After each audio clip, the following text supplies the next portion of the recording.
Mr. Homer, can you introduce yourself to our audience and tell us about your position and your role with the Strategic Economic Dialogue? My name is Alan Homer, and I work at the Treasury Department. The Treasury Secretary is Secretary Hank Paulson, and I'm a special envoy for China and the Strategic Economic Dialogue. Can you tell us a little bit about the Strategic Economic Dialogue and when it was founded and what it plans to accomplish and your role in it? Yeah, well, this is a mechanism that was created in 2006 by President Bush and President Hu. And the purpose was really to be able to provide a new mechanism to manage our bilateral economic relationship between the U.S. and China, to prioritize issues, to be able to speak with one voice, in this case Secretary Paulson, and on the Chinese side it's Vice Premier Wu Yi, with the objective to try to really to attempt to do three things in this dialogue.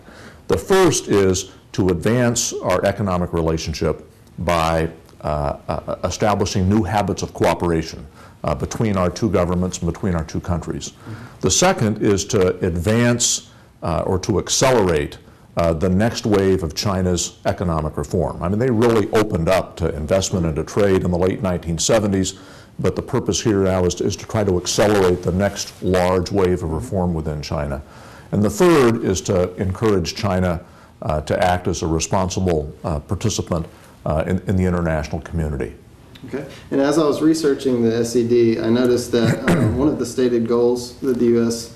Has put forth is that to make sure that the benefits of this growing trade relationship are going to be shared equally. In your assessment, is that happening right now? Are the benefits being shared equally? And if not, what do you plan to do about it? China currently benefits from our trade relationship, and the U.S. Currently benefits from our relationship. We have over $60 billion of exports to China this year. They'll have probably over $300 billion worth of exports to the U.S. This year. So there is an imbalance in that trade, but we both very much benefit from it. We benefit from our exports there. We also benefit from our imports, which allow consumers to be able to have more choice, often at lower prices, and also to help American companies be able to maximize their competitiveness.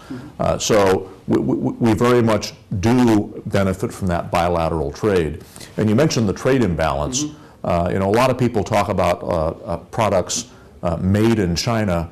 Well, to an extent, it really ought to be these products are assembled in China, because China has really become a very efficient place of final assembly for products where the inputs might come from Japan, or in many instances, inputs to the product come from the United States, go to China, that are then incorporated into a final product that is then comes back to the U.S. or goes to Europe and is counted as a Chinese export. Right.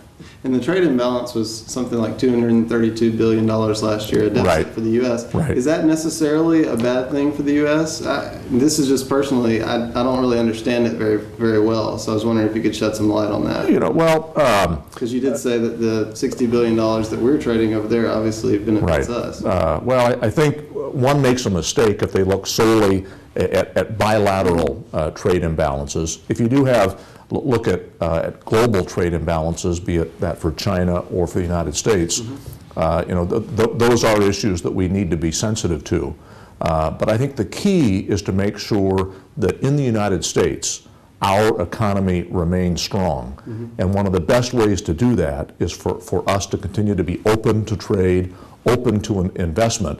And if our economy remains strong, we are going to be importing many products that Americans want because of the strength of our economy. To what extent does the government have control, the U.S. government have control over a trade imbalance? Is it more determined by the market? Well, again, with respect to the trade imbalance, it's complicated and gets into specific macroeconomic policies. And that's one of the key things that people need to focus on. If they're concerned about the trade imbalance, we can address issues with respect to intellectual property protection. We can address issues with respect to the value of the Chinese currency, the RMB. But what really drives the trade imbalance are structural aspects in our economy and their economy. What do I mean by that? Well, in China, they save a huge amount. And in the United States, we save a comparatively lesser amount.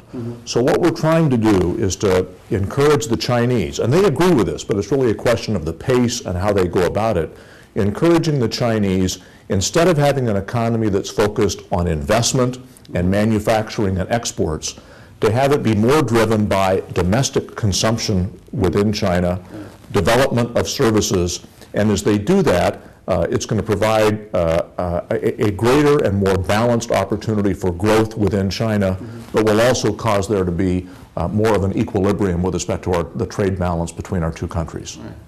You mentioned the currency and the Chinese RMB, and I've heard, and I don't know if this is true, but that the Chinese government has artificially kept the yuan low to encourage companies from countries like the U.S. with a relatively more valuable currency to come and base manufacturing or assembly operations there. Is that true? And if it is, how is that an issue going to be addressed by the SED? Yeah, well, there are lots of countries that have fixed exchange rates where they might be, for example, Hong Kong has an exchange rate that is tied to the U.S. dollar. But there has never been a country with a fixed or exchange rate or a managed exchange rate that is so integrated in the global economy as China is. So the Treasury Department and the U.S. government is concerned with respect to the value of the Chinese currency, the RMB.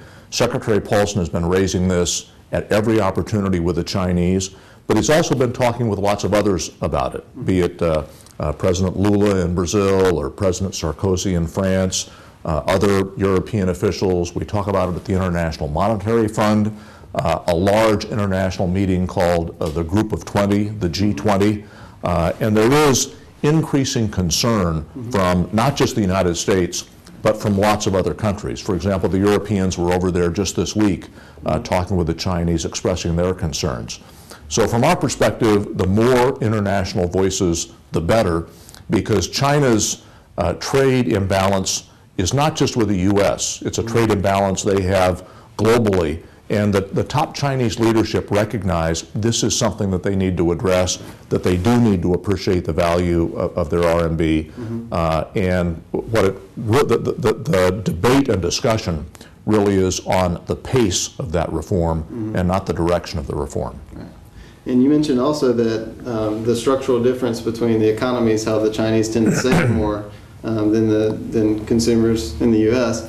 I was wondering, are there programs in place, or is part of your role in the strategic economic dialogue to encourage more Chinese foreign direct investment into the United States?